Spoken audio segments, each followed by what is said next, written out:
Boss in the Sauce Show. Boss in the Sauce Show. Boss in the Sauce Show. Boss in the Sauce Show. Here we go.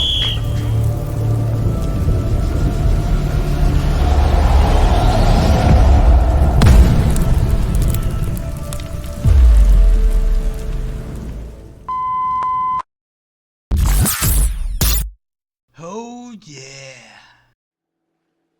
What up, y'all? This is the second edition of Tailgate Talk, one of our new shows coming straight to you. This is the second edition. I got my man Wine Time from WineTimeSports here. Wine Time, tell them, in case they didn't know, tell them who you are, what you do, and where they can find you at Wine Time. Yes, sir. Yeah, WineTimeSports, guys. You can follow me over at X. Posting my plays every single day. I post them on baseball, college football, NFL, NBA, all of it, honestly. College football and NFL are my favorite sports to cap. So give me a follow on X, WineTimeSports. There it is right there. Now, I'm going to give you a breakdown of what we're doing today, and then we're going to run through it. But so the people can know, this is Tailgate Talk. First up, we have some coaching changes that we're going to rate as keep or cap.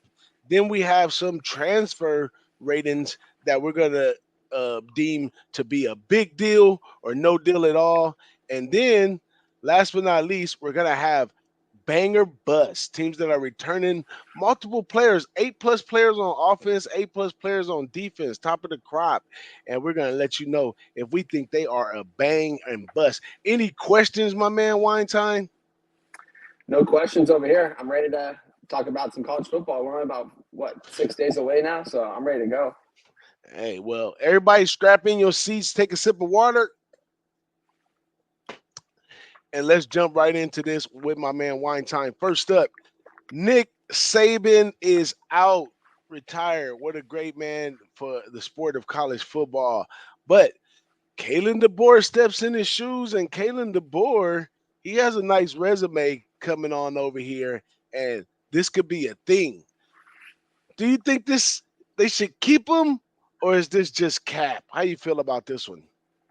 Yeah, I was a big Nick Saban fan. Growing up watching college football, he's kind of the GOAT of our generation these last 20, 25 years. Really good guy. I was sad to see him retire, but, leaves behind some pretty good talent there for Kalen DeBoer, who's coming over from Washington, who also turned around, a program that was heading in the wrong direction for, many years. And this guy really came in and turned it around. Grabbed a quarterback that was injured from Indiana and Michael Penix. He got his all three receivers, all dynamic playmakers, and he transformed this team to be a national title contender. You know what I mean? So he took a team like Washington, Pac-12 team, all the way to national championship. I don't see why he can't do it one point with Alabama, but, we'll see. He's got big shoes to fill in Nick Saban. So, do I think he's Nick Saban? No. But do I think he can win 9 games maybe in his first year? Maybe. Nothing more than that, though, but I'm not super high on him going into. I am high on him. I don't want to say I'm not, but it's a big shoes to fill in Nick Saban. So do you think they should keep him, or you think this whole thing is just cap? Cap.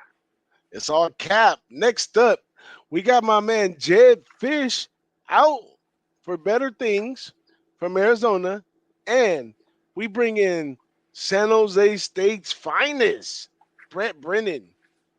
Keep him, or is this just cap? I say keep him. He's coming from a program like San Jose State, not a super popular program, but they've been managed to win some games these last couple of years, and he comes into a good system with one of the better quarterbacks in the Big 12, and he's also got one of the most dynamic receivers, not just in the conference but in the nation. I think keep him. Keep him. Let's keep it rolling. Next up, we got Mike Elko out once again for bigger and better things, and we bring in Manny Diaz here at Duke. Keep him, or is this just cap? Cap. By all means, I'm not a Manny Diaz fan. I never really have been. He was the head coach over at Miami, had a really good team. He was killing it in the recruiting trail and the transfer portal too. Had the talent, just really couldn't get over the hump. I think it's all cap. I don't think he's going to last long at Duke at all, maybe 1 or 2 years. There it is, there. Cap. Next up, this was a force play. My man Mel Tucker had to step down. And just so y'all know, Mel Tucker, he filed a wrongful lawsuit, and it's going to be coming up soon. But Jonathan Smith steps in for a Michigan State team who had a tough year last year. Keep him or cap for Jonathan Smith? Keep him. I'm super high on Jonathan Smith. His big boss talked about it a lot last year with Oregon State. Didn't have the NIL money at Oregon State. Didn't have the luxurious atmosphere around. You know what I mean? Kind of a small town and for Oregon State, but you know what? He's going to head it over to a big program like Michigan State. They paid him the big bucks. That was the only reason why he left his alma mater. He was one of the coaches that I wanted to actually head over to Westwood at UCLA to take over. Didn't happen, but I think he's going to do good things at Michigan State. Maybe not year one, but this guy is going to be the future coach for at least the next 5 to 10 years. Ooh, we get to keep him right there. Next up, our guy Jimbo Fisher. They had to cash him out $77 million to get him up out there. But is Mike Elko worth the $77 million cash out and keep going? Keep him or cap? I'm going to say keep him. Mike Elko did really good things over at Duke with the little talent that he did have there.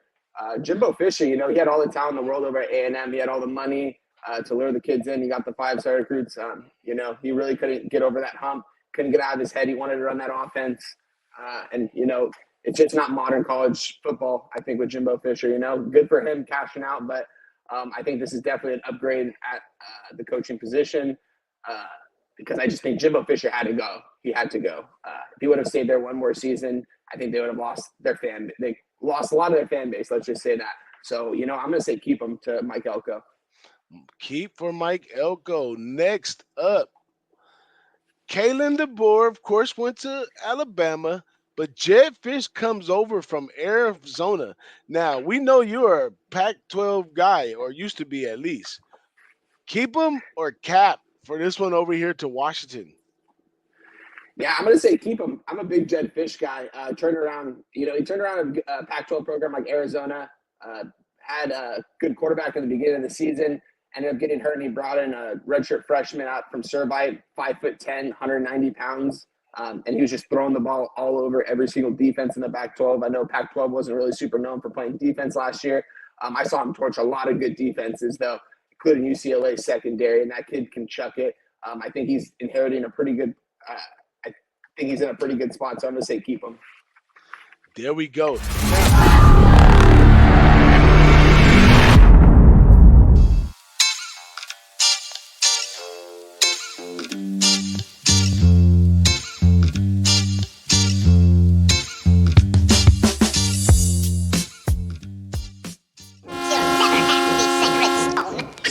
Oh, this you crazy mother.